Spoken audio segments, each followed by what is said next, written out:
you giving away your data and someone selling it back to you. Yes. Basically, maybe like colonialism was done, maybe back in even in the British Empire back in the day. Well, I mean, think about the cotton trade in right here in the UK. What they did, right?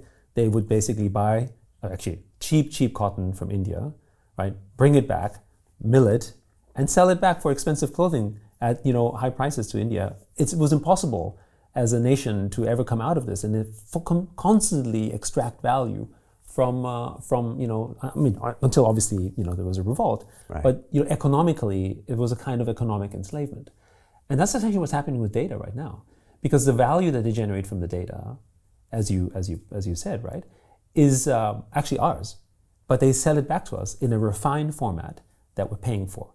I mean, the most ridiculous thing I find is that and Facebook didn't do this in the beginning. You have a Facebook group. You want to retarget your customers on your Facebook group? Here's a budget you can spend on that. I'm like, what? Yeah. Right? These are supposed to be my customers. Oh, no. They're not really your customers, right? And by the way, we can remove that Facebook group. You can lose your access to it. They're never actually your customers. Yeah, that became very obvious to me.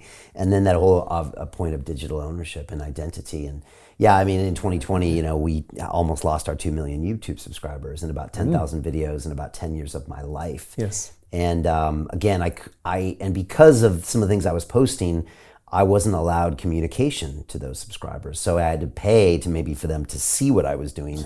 And then I almost lost that whole digital identity. And everyone said, well, you signed the community agreement. And I was like, but that's my identity that's being taken away from me. Something's not right here. It just felt like a human right was being violated. Absolutely. Yeah, and there's no due process at all because it's a terms of service. And that's because the legal construct right now in data is kind of like air, right? So which means that the terms of service is apparently sufficient. It's contract law, right? Right. And that's really a big problem, because as you put earlier, that type of stuff, when you lose it, you lose much more than just some economic value. You lose everything about you, and you're completely beholden to a platform that wasn't elected, that doesn't actually have governmental power. It actually just has corporate powers. Now think of the inverse as well. Facebook can topple governments, right? They have the ability to basically remove news organizations, which is what they did in Australia, not too long ago, for instance, when there was an issue around paying, for instance, the relative fees that maybe Australian news agencies wanted them to pay. They said, oh, well, if that's what you want, then we're just going to sort of cut off your access to the customers, because they're our customers, right?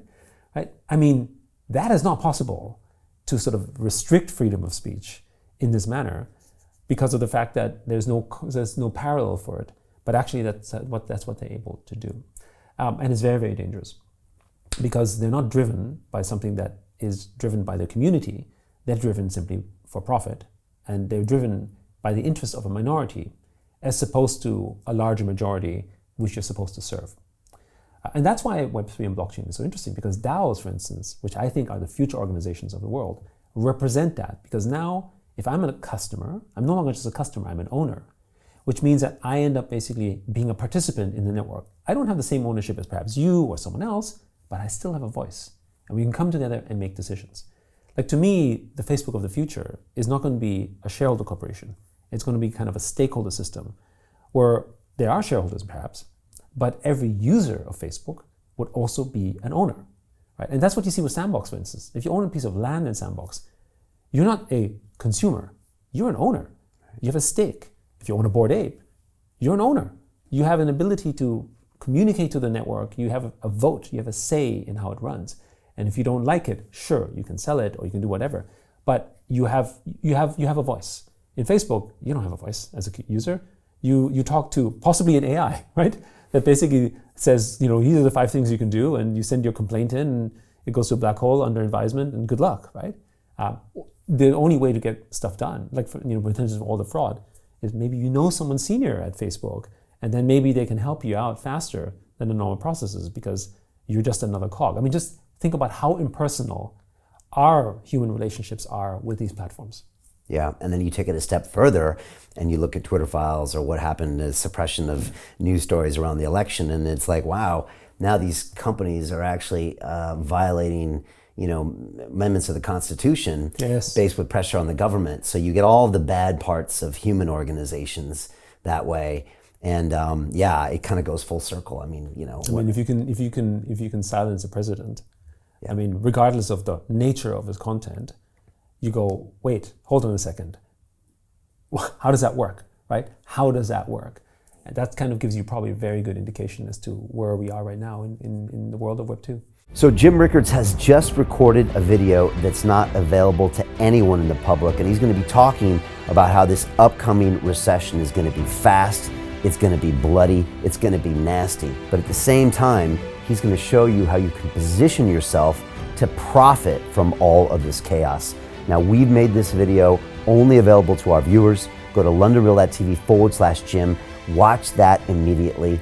I can't say enough good things about Jim Rickards. He understands the global economic system better than any guest I've ever had on London Real.